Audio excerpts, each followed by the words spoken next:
नमस्कार दोस्तों, राधे राधे, जय श्री कृष्णा। आप सबका मेरे YouTube चैनल पर हार्दिक स्वागत है। खिचड़ी महोत्सव क्या होता है और खिचड़ी महोत्सव के बारे में मैं आपको कुछ बताने जा रही हूँ।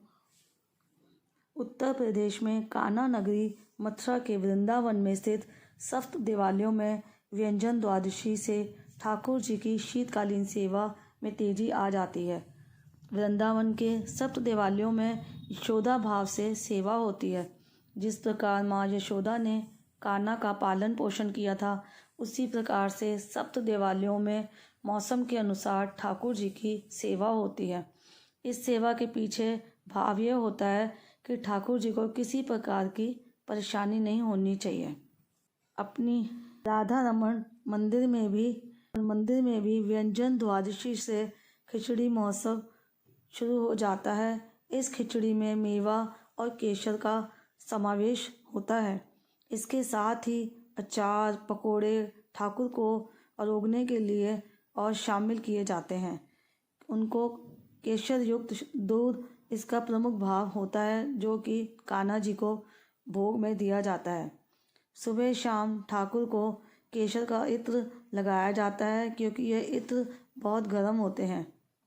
ठाकुर जी की पोशाक में दस्ताने और मोजों का भी प्रयोग व्यंजन द्वादशी से शुरू हो जाता है और गर्भगृह में अंगीठी रखी जाती है। 1 महीने के लिए ठाकुर के चरण दर्शन नहीं होते तथा गर्म जल से ठाकुर का स्नान हो जाता है। वैसे तो जाड़ा शुरू होते ही ठाकुर को गुनगुने पानी से स्नान, सूखे मेवे और केसर का उपयोग ठाकुर के व्यंजन में शुरू हो जाते हैं। मंदिर में जाड़े की सेवा बसंत पंचमी तक चलती है।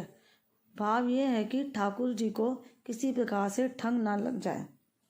खिचड़ी महोत्सव क्या होता है और ये कब से प्रारंभ होता है और कब से कब तक चलता है और इसमें क्या क्या करना है हमें अपने ठाकुर जी के लिए। तो खिचड़ी महोत्सव जो कि वृंदावन में राधा वल्लभ जी के मंदिर में ये परंपरा प्रारंभ की गई है, क्योंकि मैं आपको आगे भी बता चुकी हूँ। ये परंपरा 3 वर्षों से वहाँ पर चली आ रही है। इसमें ठाकुर जी को विशेष रूप से खिचड़ी का भोग लगाया जाता है और इसमें खिचड़ी महोत्सव के नाम से जानते हैं। ये पौष के महीने में प्रारंभ होता है और ये पूरे 1 महीने तक चलता है। तो इसमें ठाकुर जी को विशेष रूप से अलग अलग तरह की खिचड़ी का भोग लगाया जाता है, जिसमें कई तरह के जैसे मैंने बताया है कि मेवे, गरम मसालों का प्रयोग किया जाता है, जो ड्राई फ्रूट्स होते हैं वो गरम होते हैं, तो उनका भी प्रयोग होता है। और खिचड़ी के अलावा भी कई गरम पकवान जो हैं वो बना करके राधा वल्लभ जी को भोग लगाया जाता है और सुबह उनको उठाने के साथ उठते ही उनको खिचड़ी का भोग लगाया जाता है, ताकि सुबह की जो शीत लहर वाली ठंड होती है वो पौष के महीने में प्रारंभ हो जाती है। और पौष के महीने में इतनी ज़्यादा ठंड होती है, उसी ठंड से बचाने के लिए ऐसे भाव होते हैं भक्तों के कि ठाकुर जी को उस ठंड से बचाने के लिए विशेष प्रकार से खिचड़ी का भोग लगाया जाता है।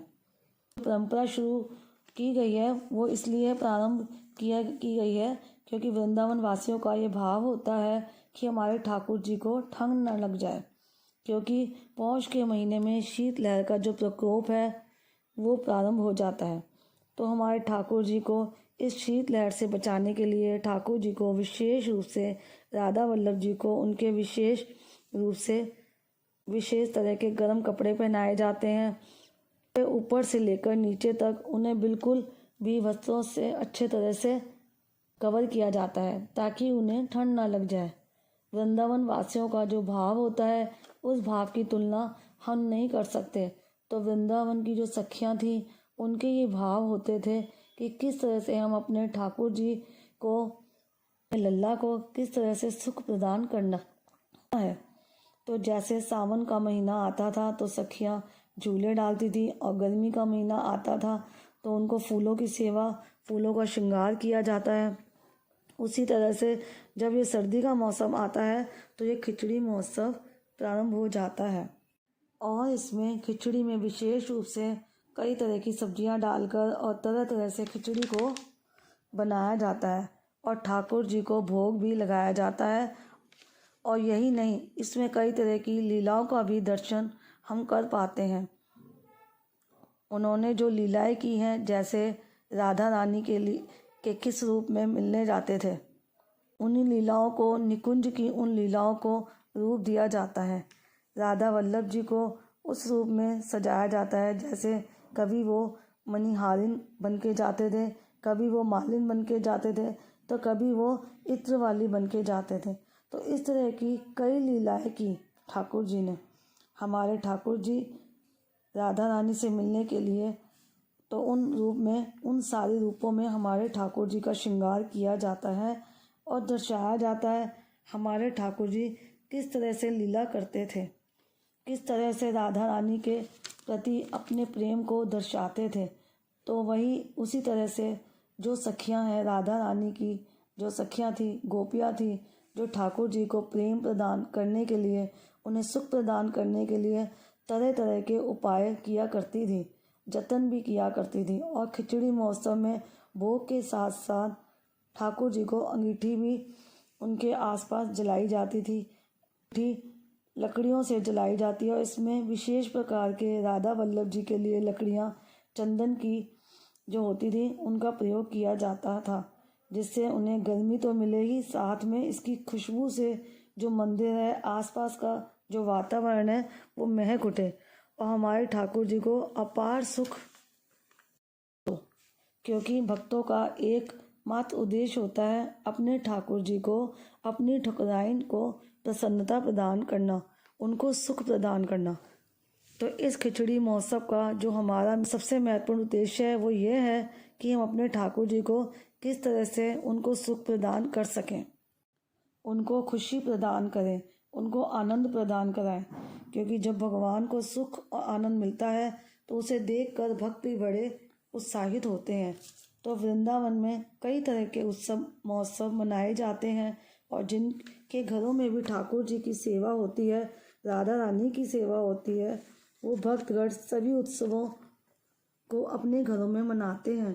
क्योंकि सबके लिए हर समय वृंदावन जा पाना संभव नहीं होता है, तो सारे भक्तों का यही मानना होता है कि हम अपने घर को ही वृंदावन बना डालें और सारे महोत्सव उत्सव को अपने घर में अपने ठाकुर ठाकुराइन के साथ मनाएं। हम भी अपने ठाकुर के साथ, अपनी राधा रानी के साथ इस खिचड़ी महोत्सव को मनाएंगे। और वृंदावन में ये पौष के महीने से प्रारंभ होता है और 1 महीने तक चलता है। 1 महीने तक ठाकुर जी की विशेष रूप से अलग अलग तरह की खिचड़ी का भोग लगाया जाता है। उसमें मलाई, राबड़ी और बहुत सारी ऐसी चीज़ें होती हैं, गर्म चीज़ें, कई तरह के लड्डू होते हैं, कई तरह के मुरब्बे भी होते हैं जो ठाकुर जी को भोग लगाया जाता है।